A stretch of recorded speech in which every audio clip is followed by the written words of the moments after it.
A report in the AFR this morning says the Albanese government could be looking at developing an East Coast gas reserve as part of a sweeping review of the country's energy system. Now, you might recall this was a key policy of the coalition at the last election, which the government called a joke at the time. Joining us live is our Friday morning panel, National Senate Leader Bridget McKenzie, the Independent MP Zali Steggall.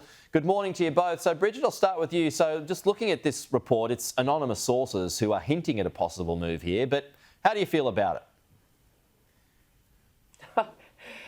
Well, we'll look at the detail if the rumours are correct, Pete, but the reality of the Labor Party at a state and federal levels policies is we've got higher electricity prices and lower energy security. So that's why we took a gas reservation policy to the last election. What I haven't seen in today's reports were the other additional components of our policies to defund the activists and to actually have a process in place to speed up approvals of projects, making sure state and federal governments work together cohesively, because we do need more gas in the supply chain to get a downward pressure on prices, and we're exporting that gas to the world. It's only fair and reasonable that Australians secure some of that at home to bring down prices and ensure security. There's no doubt people are sick of these high prices at the moment. Zali, do you think an East Coast gas reserve should be pursued? Well, I definitely think that our domestic market should be prioritised from our current production. And we also need to look at how do we best use gas. So its best use is industrial, it's not residential. So I think we need to be having policies that accelerate the transition for homes off gas within our homes to electrify homes. That's a way of bringing down the price for energy for for residential use, and prioritise that use of gas where it's needed in those heavy industries that still rely on it.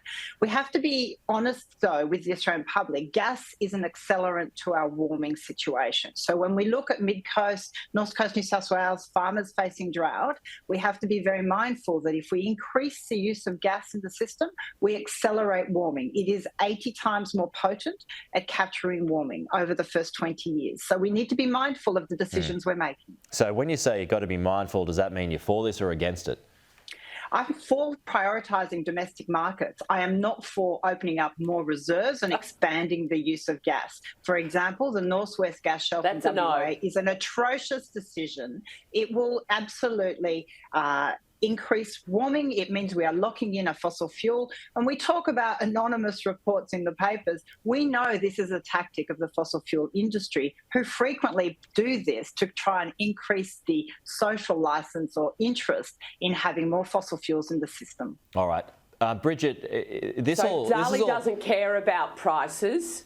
So Zali doesn't clearly care about prices. She doesn't care about keeping manufacturing and industrial jobs here at home, because the people Did you even that listen Zali to what I cares said? about are very affluent people in the heart of Sydney. They don't have to wash their clothes, wash their faces when they come home from work after a heavy day. The people I'm worried about, the people I'm concerned about, and that I think that governments need to be concerned about, are not those that are independently wealthy, but those that actually work hard for a living in jobs that people in Warringah, for instance, don't have to worry about. And that reality, Zali, means getting gas into the system in industrial jobs is a problem and needs to be done. We need to defund the activists and get approved. Well, if not quicker. this, we'll get you to respond to that. All I can say is I don't think Bridget even listened to a word I said. She's so keen to follow her speaking points. What I've just identified is we need to prioritise the use of gas for domestic markets and for our industrial markets, because that is where it's needed.